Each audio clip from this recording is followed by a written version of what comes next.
Hello, everybody. I'm Del Shores. And I'm Emerson Collins, and this is the Del and Emerson Show. Straight talk. Real gay. We are back, y'all. We are back. Did you miss us? It was a whole week off. Was it a terrible tragedy or was it a nice relief? I got emails. I got messages too.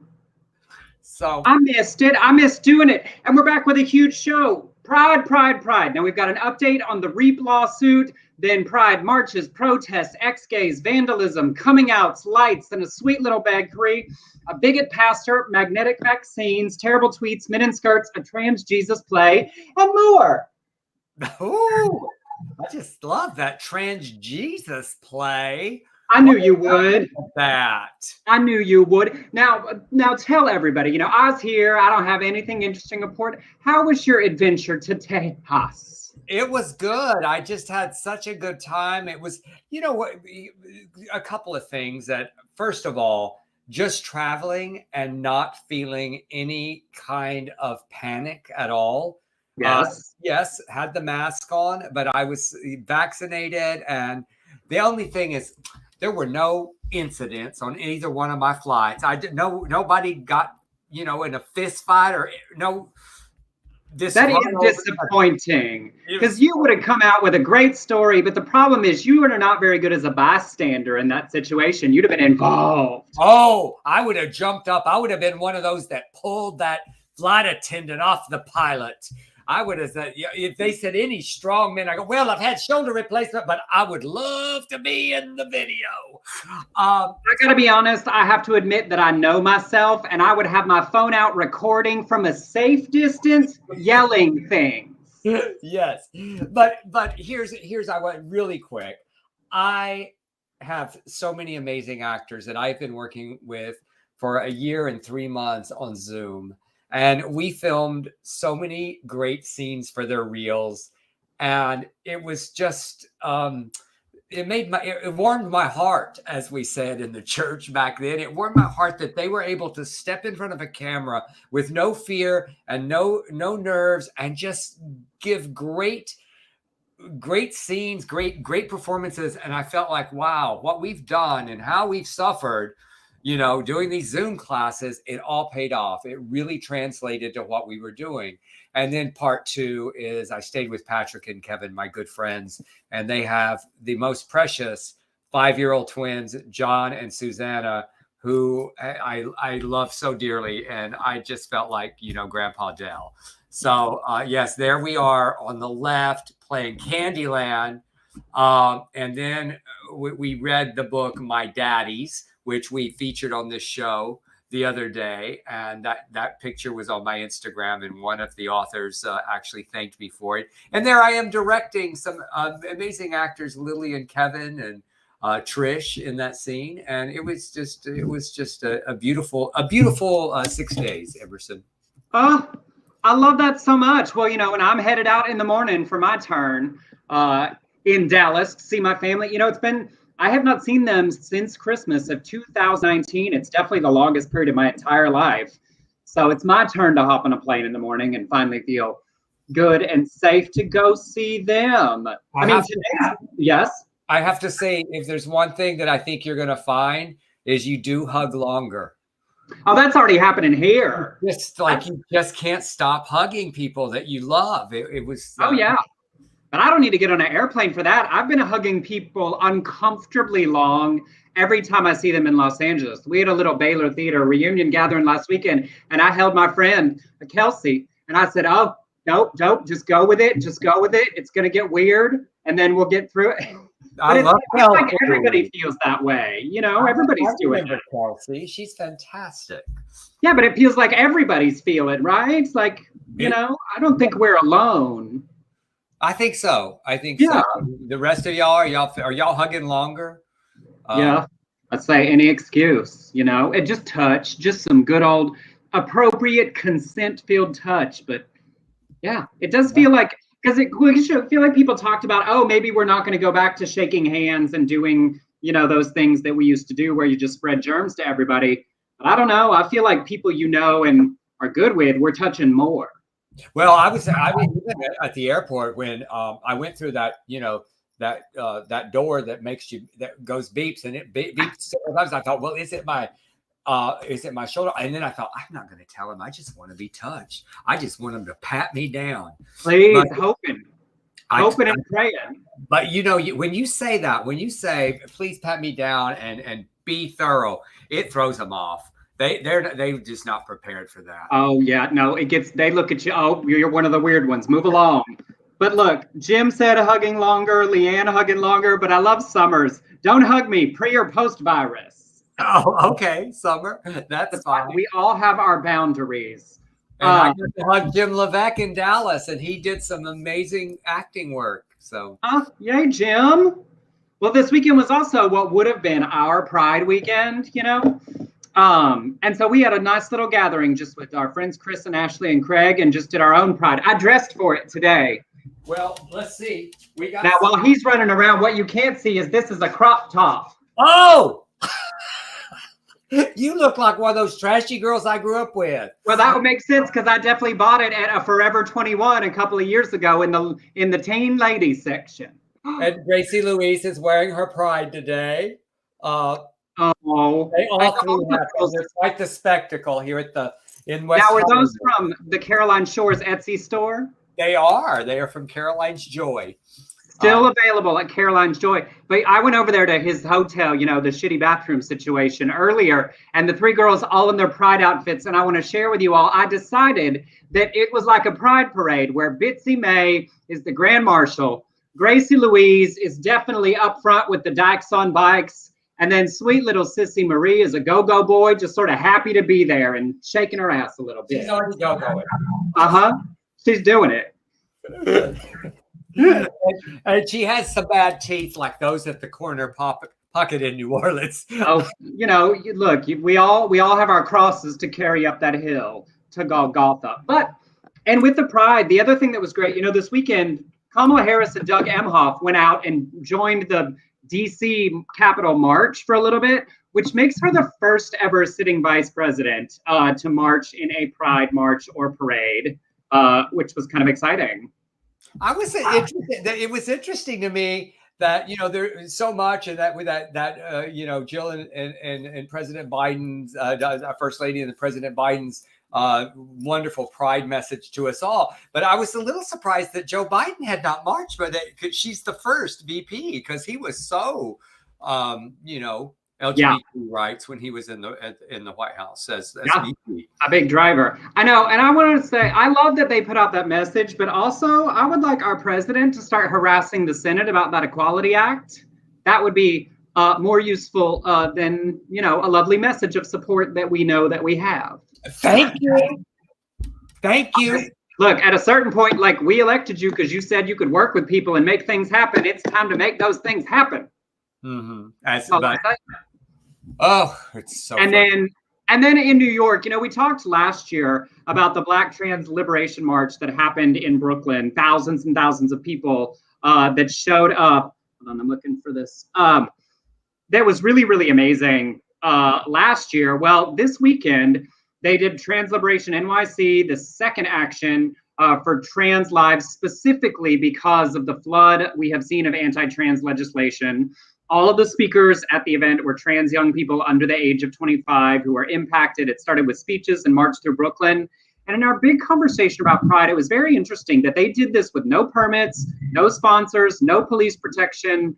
It was very in line with like the original protest spirit of Pride and just flooded the streets. So even the pandemic. That gown is fabulous that she was wearing. I love it. Yeah. So, but an impressive reminder that we can make Pride what we want it to be. And they're out there doing their things. Yeah. Look at you. It's just nice to see your face in our little show. I will tell y'all. To see you in person today. I just loved it. We lasted about here. This did happen. It's going to happen to you. You think, you go from one place to another. It is equally hot here as it is in Texas, y'all. I got off on that Burbank, whatever that thing is, that tarmac, and I was like, holy shit. I just left Texas and it's hot here. It's very hot. So Emerson and I lasted like 2 minutes up on the roof of this hotel today. So that was it. Say, look, this was a lovely idea, but I like the air conditioning. Well, y'all, it really is lovely to be back. We really do love doing this. And so we'll get on into the LGBTQ news and nonsense and the Pride extravaganza stories. Now, I want to kick off. We've talked about REAP, the Religious Exemption Accountability Project. We had their director, Paul Southwick, join us. You might have seen last week was a really big week related to their lawsuit. A reminder, that they filed on behalf of 33 students at 25 religious colleges in 18 states. Last week, a frustrating thing happened, and I want to explain.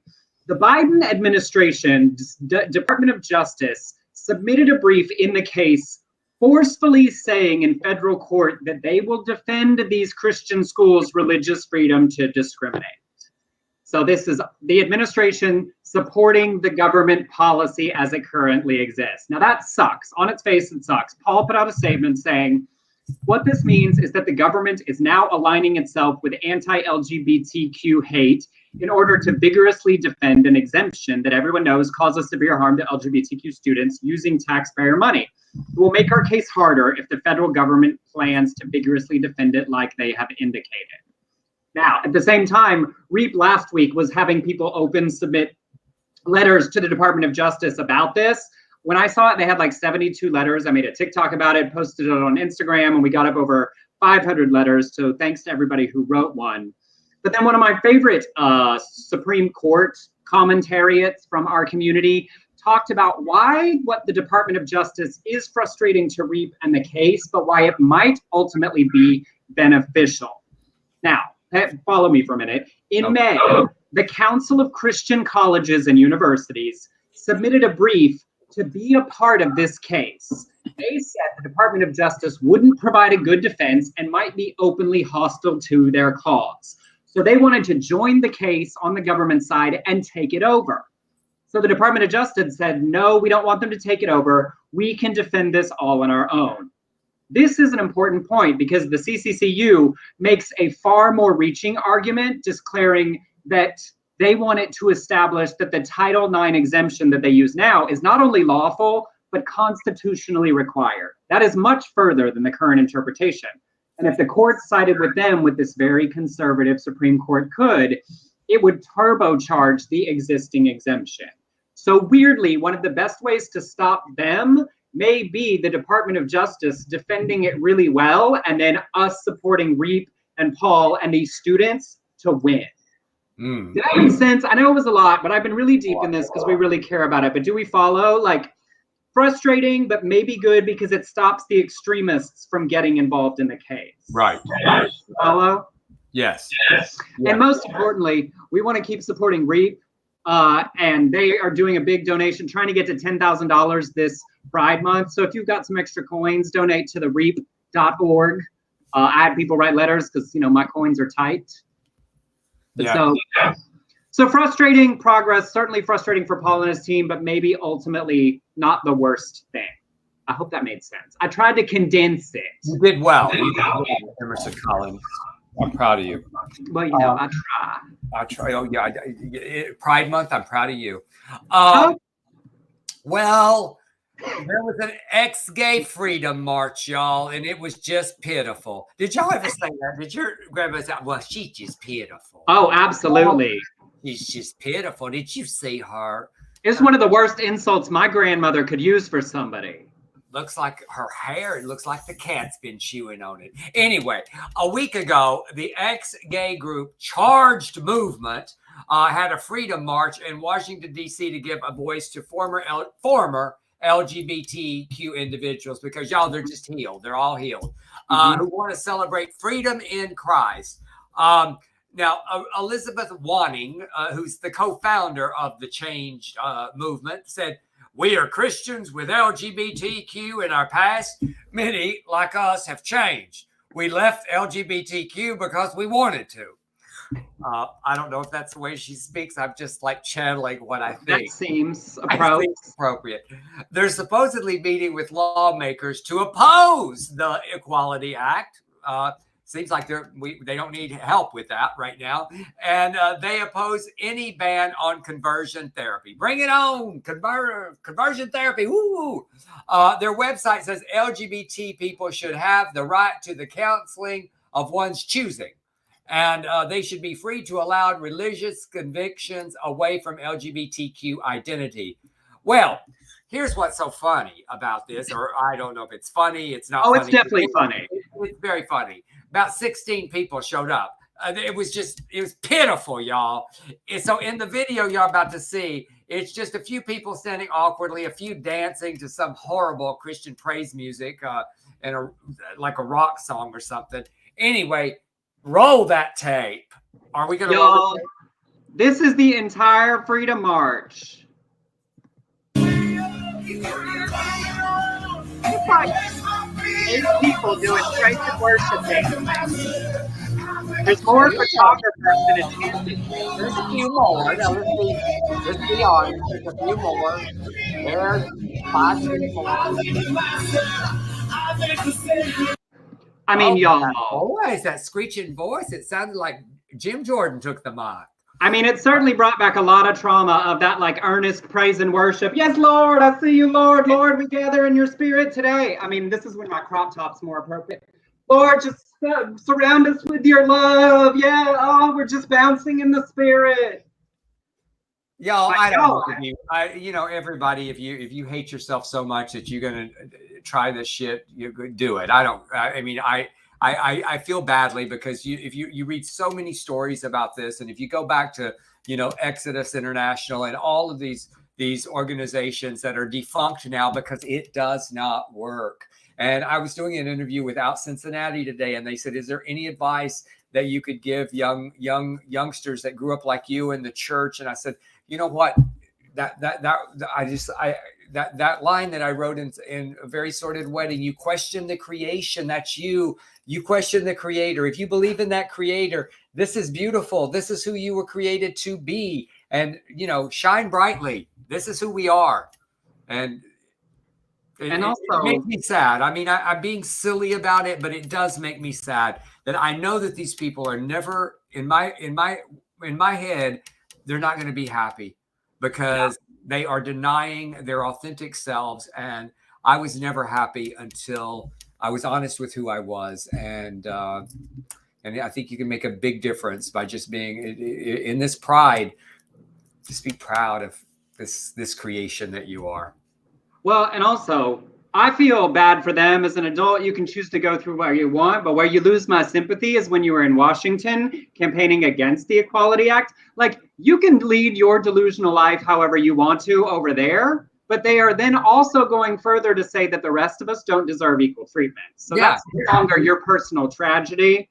That is impacting our next generation of youth, and so fuck all the way off. Yeah, they're hating on who they are. That's what they're doing. They're hating gays. That's what they are. As Danielle says, I feel bad because there are so many who don't truly hate themselves, but they're told that they should and act accordingly. And that's very true. Yes. As I have said, as Erica pointed out, bless their bigoted hearts. Self-hate is a damaging thing. There's another person I hugged a little too long in Dallas was Erica.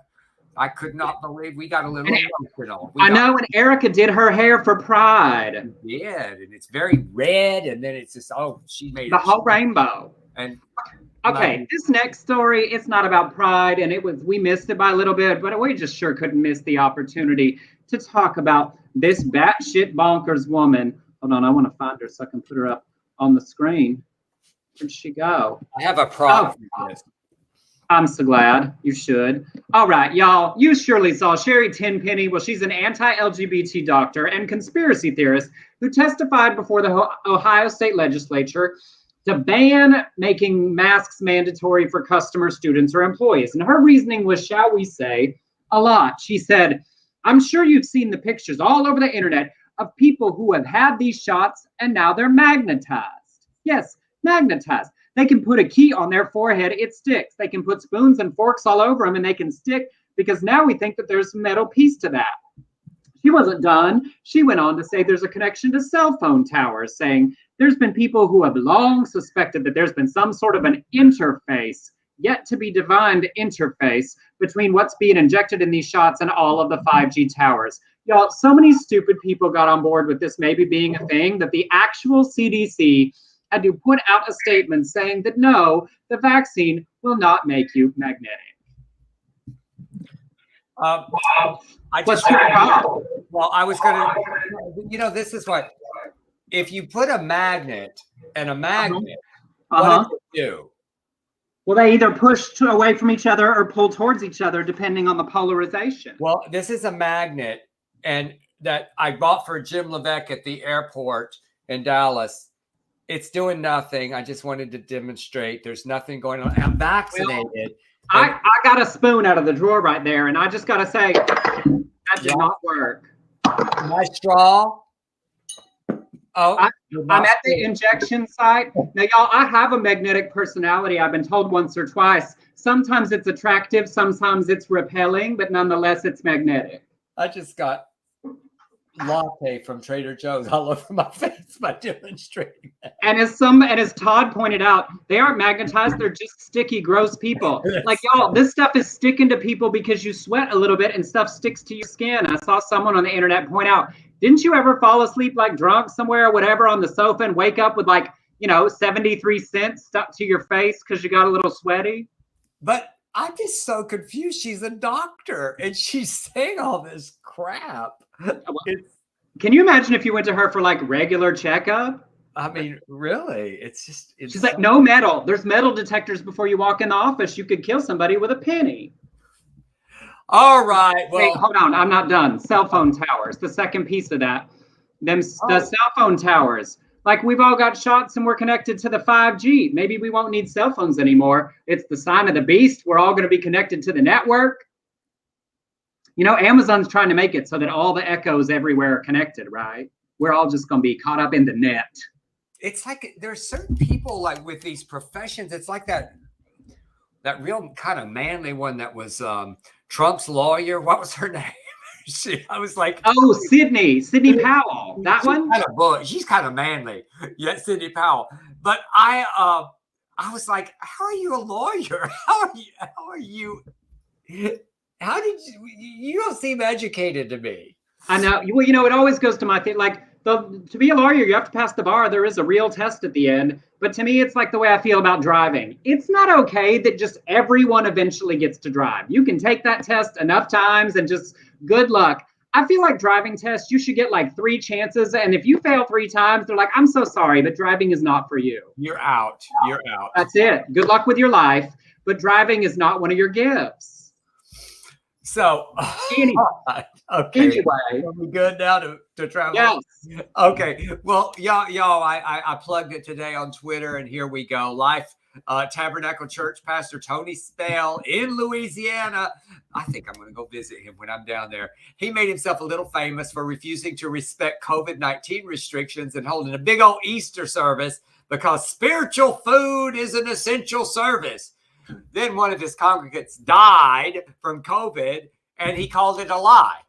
So recently, he preached this sermon, and y'all, I watched the sermon, and I want you to notice, and I'm really trying to do this right because it says he screamed, but he didn't start with a scream. He built it. He goes, the world needs to see some manly preachers.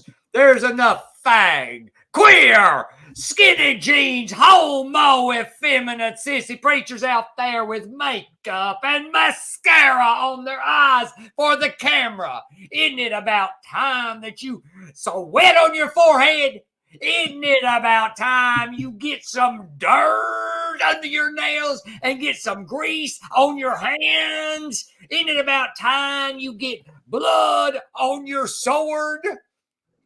Cursed be the man that keepeth his sword from blood. We need heroes in this hour. Heroes have calluses on their knees. We could continue, but let's just stop right there. The sword and calluses on it. I've been on my knees a lot, y'all. I never got calluses. I know, but you know what I'm taking from that? I'm a hero. He did not think that shit through. Heroes have callous knees. Y'all, I will show you right here. If you're watching, listening back later, sorry you can't. But right here on this knee, right here. Wait, let me get it. That is a sex scar. That is a scar. I chafed my knees once upon a time, and it is still there. So according to Tony Spell, I too am a hero. I am swelling with pride, swelling. And who amongst us have not had blood on our swords? I mean, now look, if you get blood on your sword and not something else, it's time to take a break. You got to have a really big sword. But also, look, there's lots of other kinds, the heterosexuals, for the heterosexuals in the crowd, I'm sure some of you've had blood on your sword. It's a part of life. I'm not heterosexual, but I have when I was back in the day. When you were having that heterosexual sex. I was dipping into the heterosexual pool. So, y'all, I really want you, after this show is over, to Google Tony Spell and his homophobic rant, because it is quite wonderful to watch, because all these people are just running around like crazy people around him while he's preaching. They're like, it's like bees swarming. Oh, are you going to play it? I'm going to try. Well, what I did, I got bored on Sunday. Blake was singing it with the gospel choir at a Pride thing. And so I did a lip sync. That bored you? What? No, I was home by myself. Oh, I said, Blake was singing and I got bored. No, it's my favorite thing in the whole world, but I couldn't go. So I just sat here with nothing to do. So I made a lip sync to the pastor.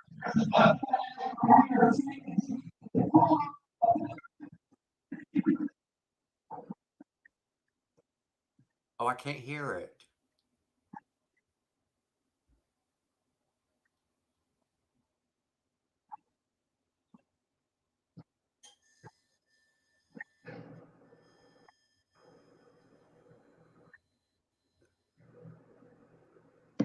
So I had fun. I saw it. I saw that, but I couldn't hear it on this one. But that was. Oh, you couldn't? Were you just watching me lip sync to nothing?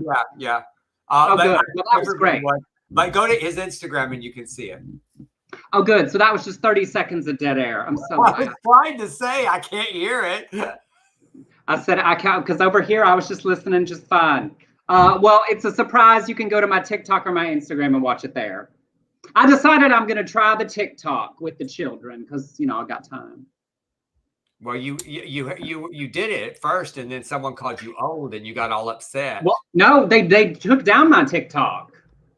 They said that jockstrap mask tutorial. No, that's the one on Twitter that they called me an old white gay. I believe my favorite comment was Neil Patrick Seacrest. But no, TikTok banned it for being against their community guidelines. Because there's a jockstrap on your face? I guess underwear. It wasn't appropriate. But I put up this lip sync over there, and I had to bleep out the word fag for them to be able to, put it up. I said, a real pastor preached this in a church, and we're making light of it. But this is still people, he is really at a church saying these things, and that is just bonkers. There are people in that church hearing that every single week. Yeah. And stand it. All right, I'll move on to this next story. It's interesting as we get to Pride season, awareness and attention also brings negative attention. There's been a couple of instances. It sort of starts to happen everywhere. That sort of pride flag vandalism. As we become more visible, there are reactionary people that are upset by it. In Saskatoon, Canada, police arrested a 71-year-old man for an aggressive homophobic attack on a group of people painting a rainbow street crossing.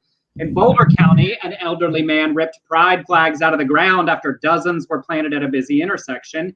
A Confederate flag was left in their place. They're not sure that he did that, but they were replaced and stolen again. And in Sacramento, Reverend Matthew Woodward, the dean of Trinity Cathedral, decorated his church for Pride and then posted a charred remains of his flag. So, it's always worth remembering, those of us that live in some kind of pink bubble, so to speak, that there are places where visibility truly is dangerous and to take care of yourself. This is that old man at the street crossing, and this is the dean with his burned flag. And so be careful, be conscious. We want to be proud of our pride, but also be safe and being aware that there are many places where it is still not okay to be visibly LGBTQ, which is, of course, why we do it in the first place. I was just watching the Canadian, and it was very aggressive what he was doing, that old Canadian man. He looked like some old Southern bigot that had moved up there.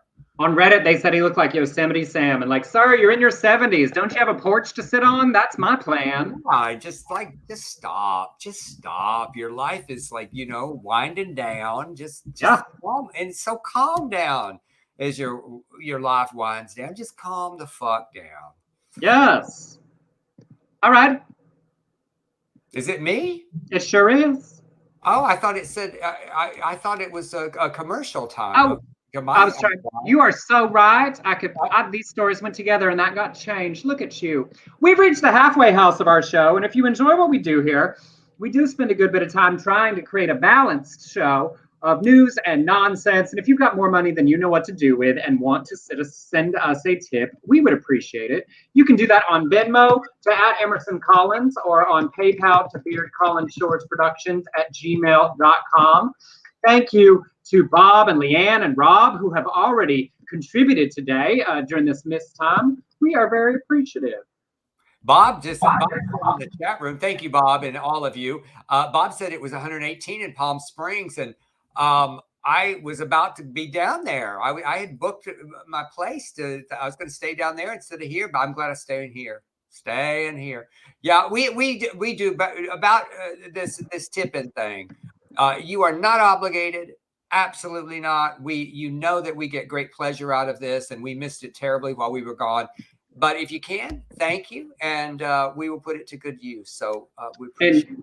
And as always, then if you can't tip, remember the other thing you can do is share us proudly with your friends. We have plateaued on our podcast listeners, sitting at about the same every episode. So tell a friend, tell a phone, tell a photo that they should listen in as well. Absolutely. Or tell that gossipy friend of yours that tells everyone.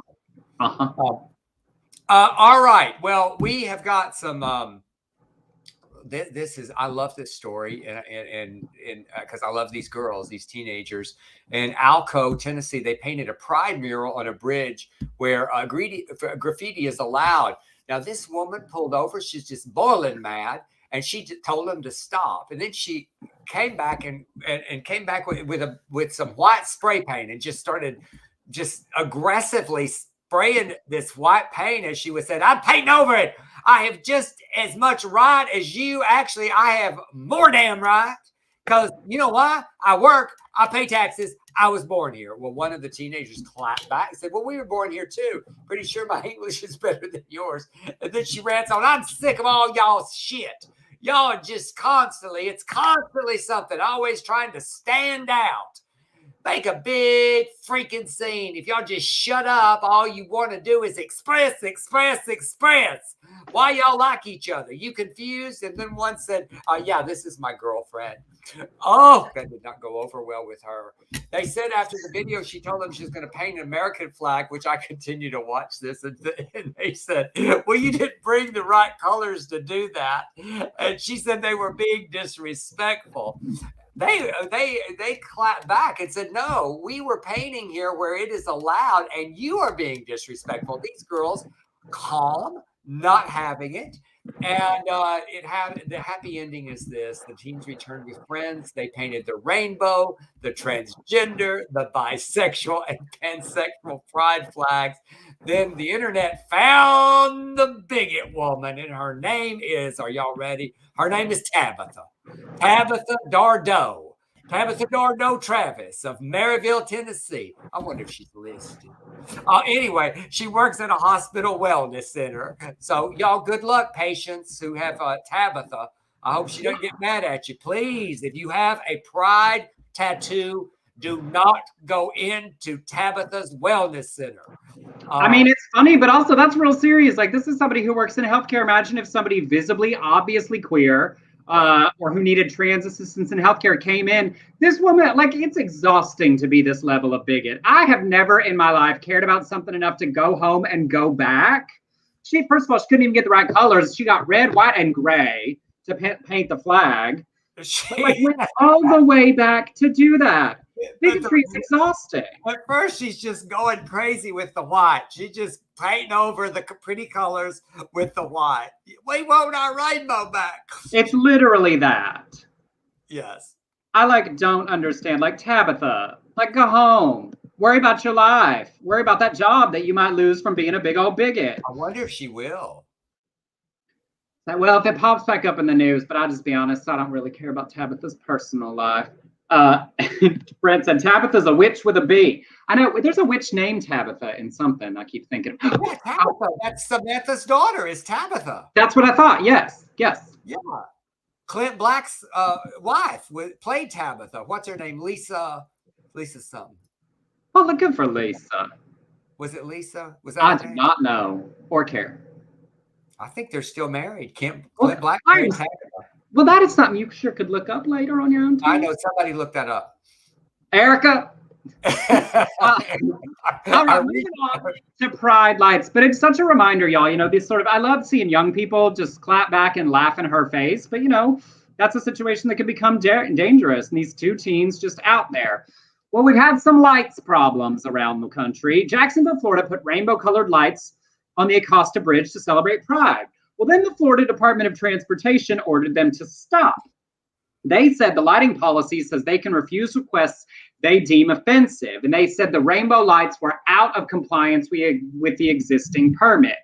Well, the only problem with that is that people got in real quick and pointed out that lights have been done for the 4th of July, Memorial Day, Autism Awareness Month. They even recently just made it orange and purple, the colors of Clemson University, where Trevor Lawrence, I'm assuming playing football, played when he was selected for the Jacksonville Jaguars. So they put up a whole bunch of different colors just because for any reason. So after lots of pushback, the Department of Transportation is letting it go after conceding that other lighting displays went up that were not on the approved list. But it's a reminder that their impulse was to be bigoted. Just say, you can't put up that rainbow. So we're letting it go. We're letting it go. Lisa Hartman.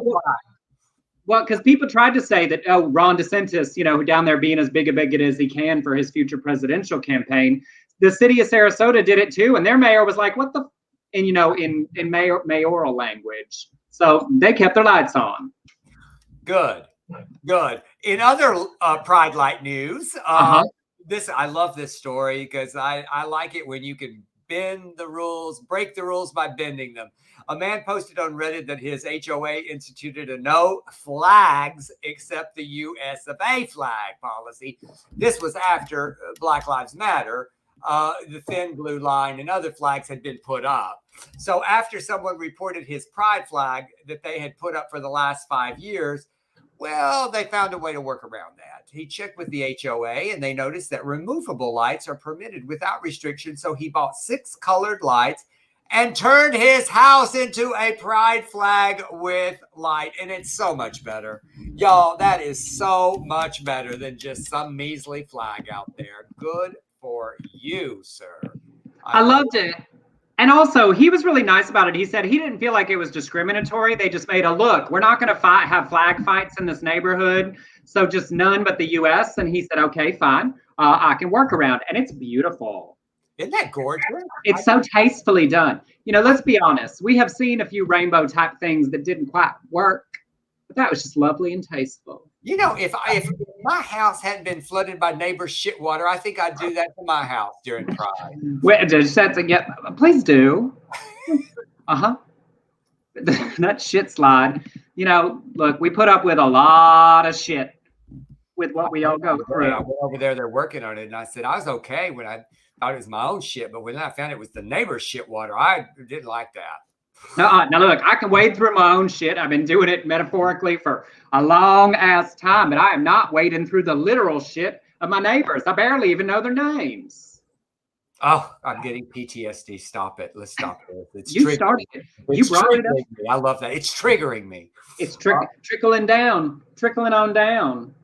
Rob asked, Dell, how's it going? When do you get the house back? They told me today 10 days, which means 15. That sounds right. Look, always take the contractor, and add a little padding. He said the 25th. I hope that's true. Okay, good. Well, continuing our pride and community related. Let's get into some terrible tweets for just a hot second.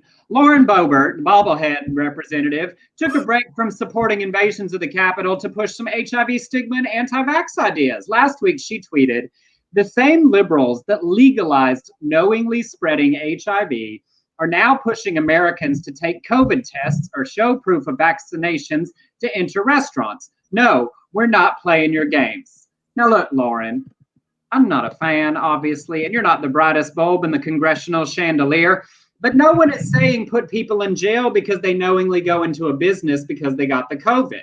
And it is up to businesses. That's that good old capitalism and free market for businesses to make the decisions in the best interest of their employees and their patrons. And the whole reason we are fighting to decriminalize HIV is because studies and professionals and health professionals have shown that criminalizing HIV, it increases the likelihood people won't get tested.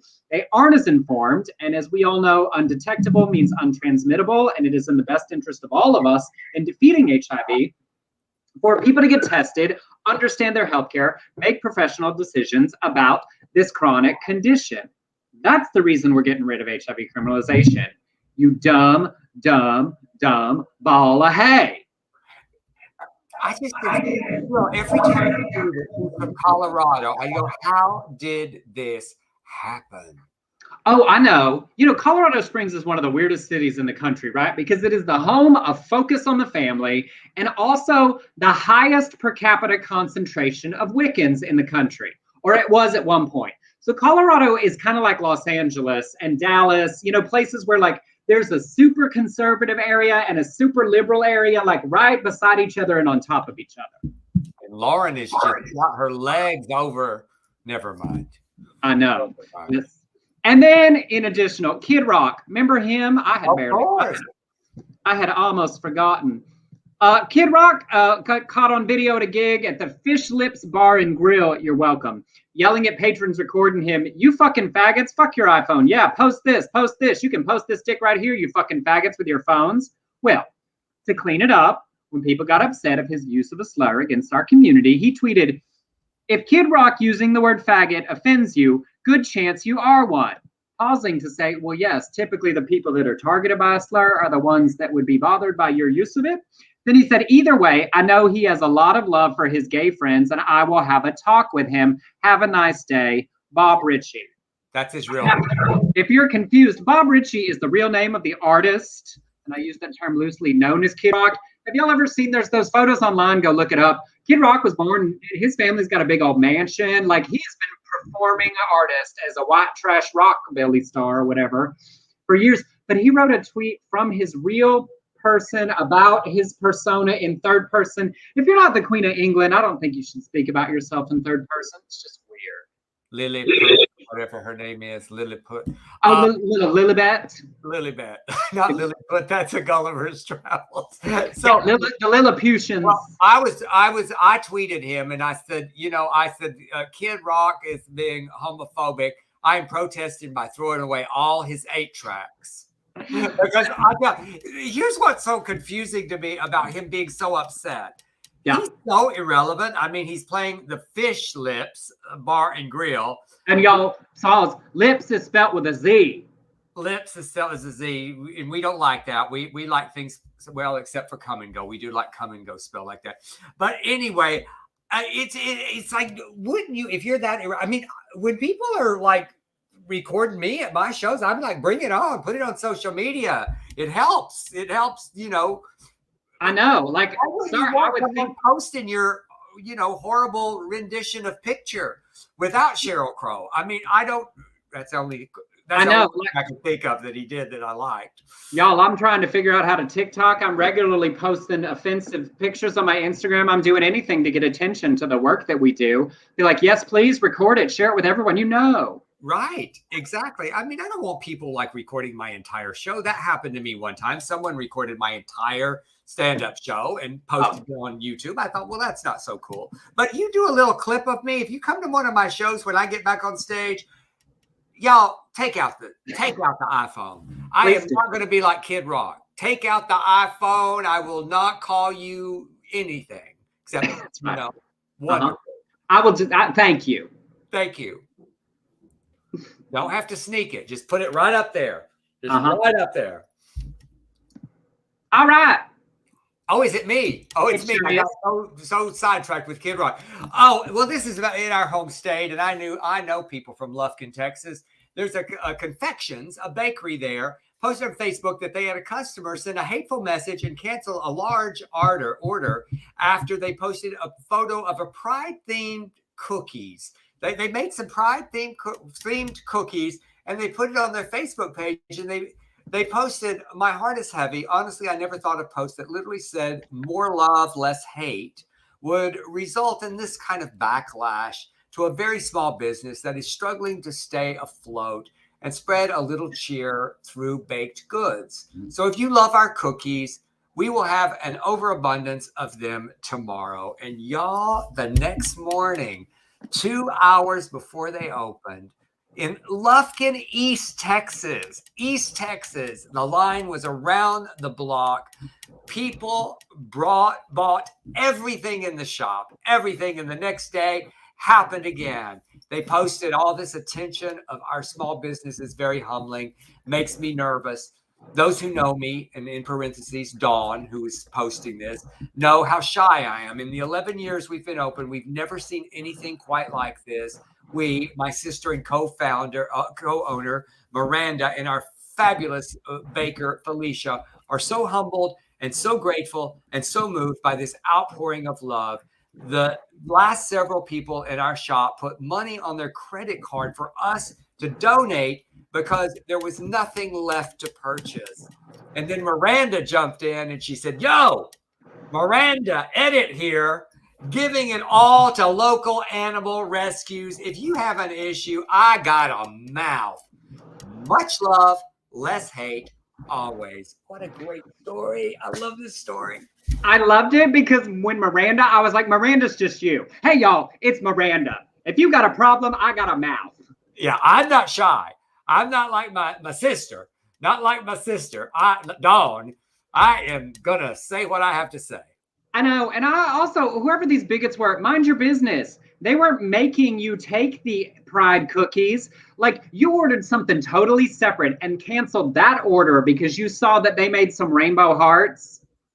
Like, that old white cake that you were having for your girlfriend for her birthday. You said, oh, I don't want that white cake with chocolate. Those rainbow cookies. Oh, that made me mad. Ooh, that made me mad. And it also made me smile. All these small businesses, they get up and clearly they make stuff every morning and sell it till it's gone. And that the kind of business definitely is a day-to-day, week-to-week, month-to-month thing. And I love how overwhelmed they were by people just buying everything, before noon each day. Y'all, next time I'm close to Lufkin, I'm driving over and I'm going to confections. And I don't even eat sweets, but I am going to buy me a big old brownie and whatever they have. I am going to buy it and just eat it. Oh, yes. Well, all right. Well, Pride, I love Pride Month because it inspires so many people to take the opportunity to go ahead and finally step up and come out. Two figure skaters, Canadian ice dancer Caitlin Weaver in a heartfelt Instagram post, and then former U.S. champion Jason Brown in a lovely note that he posted on Instagram and Twitter that ended with, I'm gay, and that's a story still being written.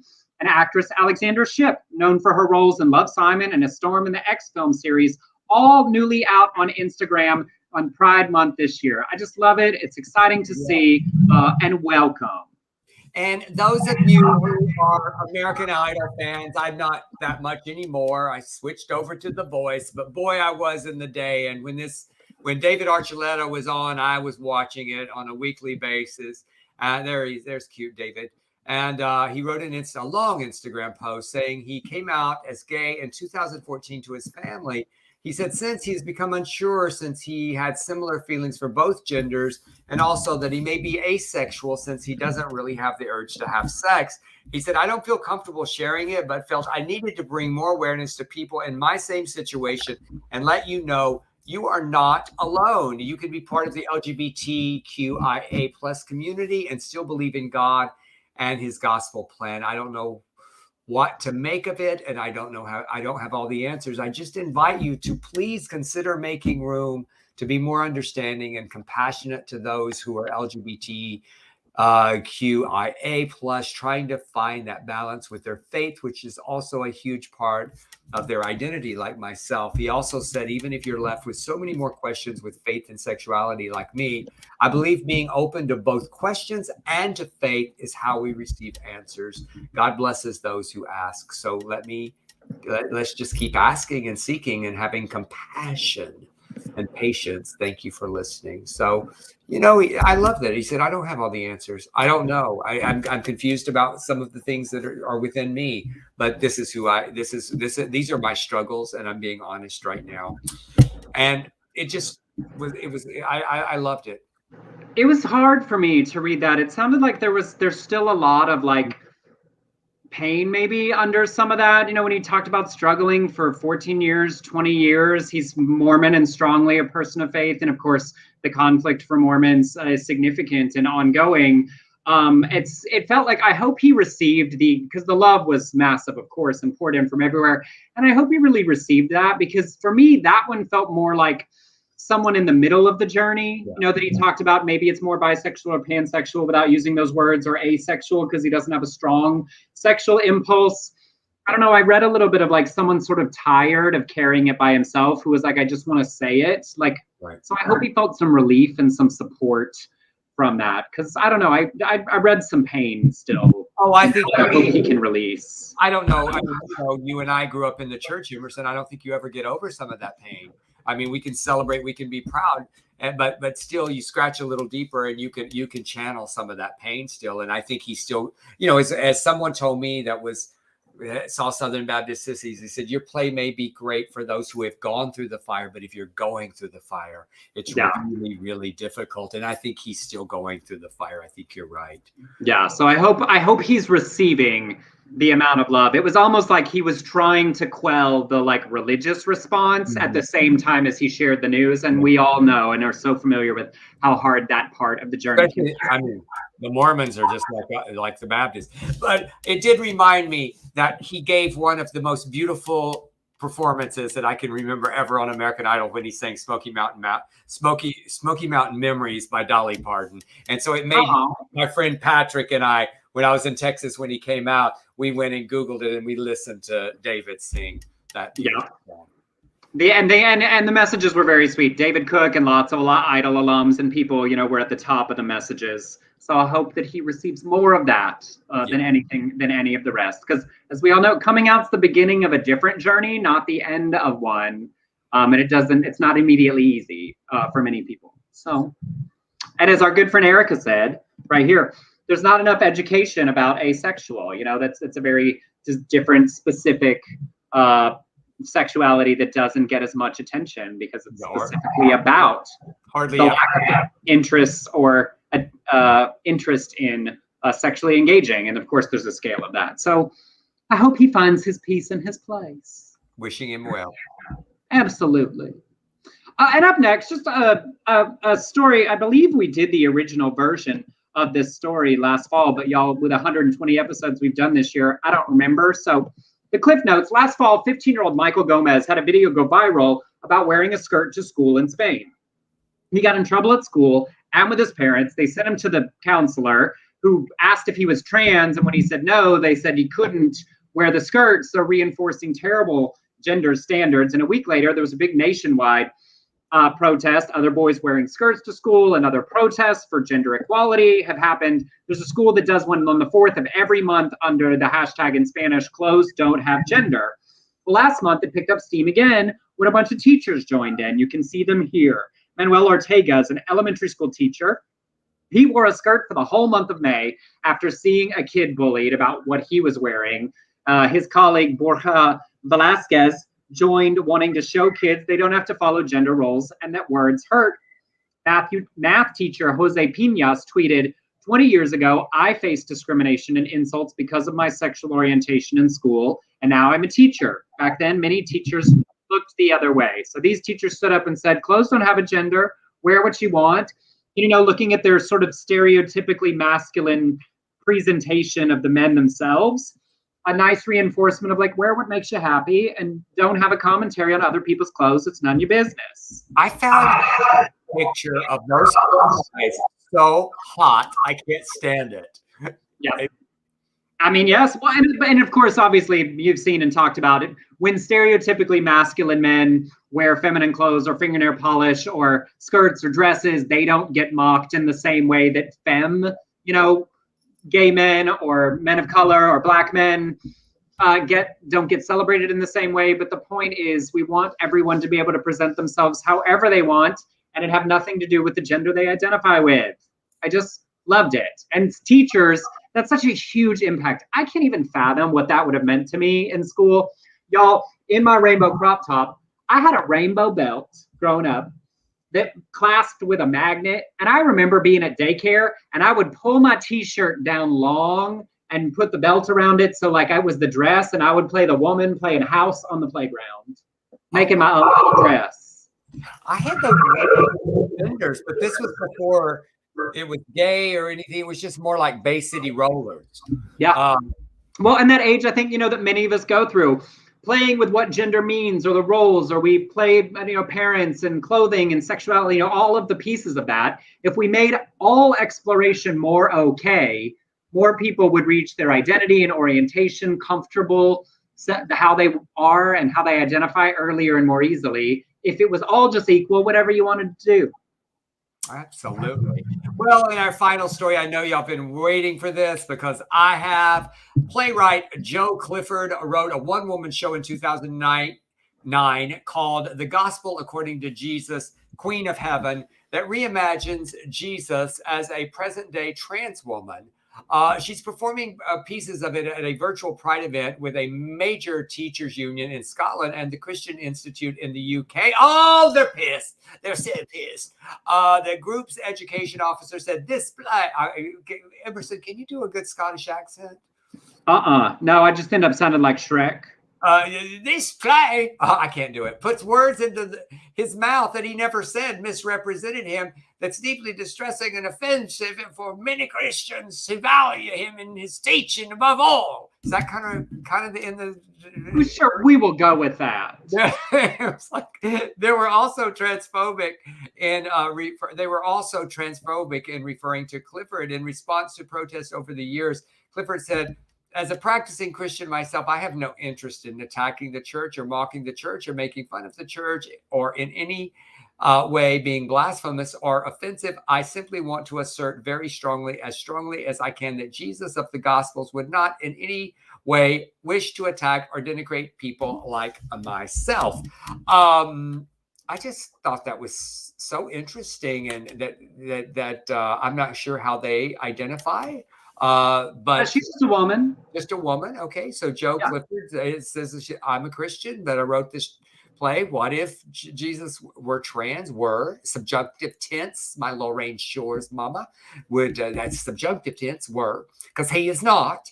But I love that they said they put words into his mouth. And listen, if you really break down the Bible, if you look at Matthew, Mark, Luke, John, there are different words that are said by Jesus. They're all different words. Each one of these gospels put different words in his mouth. So the gospel, according to Clifford, put some other different words in his. I love her. And I love that also her mouth. She's a person of faith saying, now look, Jesus wouldn't be being the big old bigot that the rest of you are. He hung out with the whores and the poor people and had a good old time, wandered around in the desert. I mean, let's be honest. When you look at the miracles, and one of the most important ones is he went to a party, got bored, and made wine. Jesus was a lot more fun than the bigots who like to speak in his name. When you were a kid, did they say that when Jesus made wine, the Baptists always somehow felt that was just grape juice? I was like, no. We didn't really talk about it. It didn't get addressed in ours that much. Well, our Lord's Supper was Welch's grape juice. I do remember that. Also, let's be honest. If Matthew, Mark, Luke, and that John boy had realized that their anecdotes about these parties and events that they were at were going to be argued about thousands of years later, they might have been a little more careful and specific about how they paraphrased and wrote down what happened. Can you imagine? We're at some party, and a little later, I'm going to be like, oh, remember? Oh, yeah, Dale told that story, and then this happened, and then I don't know what happened next. I was over by the queso. And 2,000 years later, people are quoting my version of the events of that party. And they say, well, when Dale told it at that one party, this is the way it went. Then he told it at another party. And then he added characters to it in that the third time he told it. I know. And then poor Mary Magdalene told her version of the party, and 1,000 years later, they were like, no, we don't want that one. Why is Mary's version not as interesting? Just saying. Oh. Take it all with a grain of salt. Lot's wife. I want to get you a salt shaker that just says Lot's wife on it. You think somebody has those on Etsy? It's like just Lot's wife and pepper. She turned to stone or to salt? No, she turned into a pillar of salt. She looked back at the city. She wasn't allowed. They said, don't look back, don't look back, don't look back. She couldn't help it. There she went. Poof. Pile of salt. I'm telling you, I can relate to Lot's wife. I would have not been able to look back. I mean, well, yeah. Well, we're homosexuals. You know, cruising taught us all the look back is incredibly important. I love that Sky Dabney says, LOL, that John boy. That was funny, Emerson. Oh, all right, y'all. Well, once again, if you enjoy what we do here, thank you, first of all, for showing up. We do it live because having you all comment along is wonderful. To those of you listening back later on iTunes or Spotify to the podcast, thank you very much. If you want to tip to support us, it's Venmo at Emerson Collins or on PayPal to beardcollinshoresproductions@gmail.com, all one word. Thank you, Ray Jarvis, who also tipped. I loved being back. I did too. Thank you all for listening. It's just to talk and jaw and cut up and tell these stories. Some really inspiring ones today. That's right. Well, now, we warned you it was going to be spotty through the summer. I'm out of town seeing my family on Friday, so we'll be back next Tuesday live once again. So listen to this. Tell your friends. Write us a review on iTunes. We appreciate y'all. So I'm just going to be, dancing on the roof here at the hotel. Yes, go to that pool party. All right, bye, y'all. Bye.